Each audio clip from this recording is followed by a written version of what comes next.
Welcome everyone, all I'd share to take a screenshot on the Xbox Series S. So first of all, just make sure you're inside of a game, and once you're inside of the game on a Series S controller, just want to click on this middle button here, just click quickly, and just like that you can see screenshot has been saved. However, you may be doing some tampering, and when you click on the middle button, it won't take a screenshot. Here's how to fix it. So what you want to do is you just want to go to My Games and Apps, see all, and then once you're here, you're going to head over to Apps, you're going to navigate to Xbox accessories, click into this one, and you just want to find your Xbox Series S controller. So this is my one here. It shows a black controller even though I have a white one. That really doesn't matter. So I'm just going to click on cancel for that. And so we're going to click on configure here. And what you're going to do is you just want to create a new profile like so.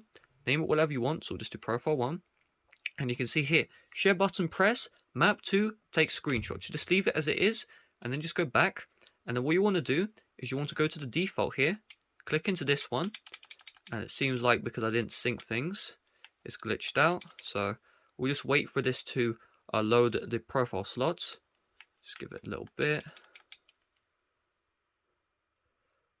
So because I cancelled the sync, it seems like I've actually glitched this.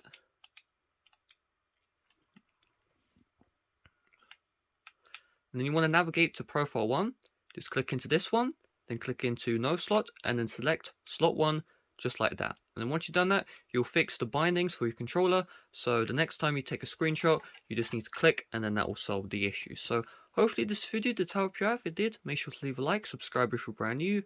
Thanks for watching. See you guys later. Bye bye.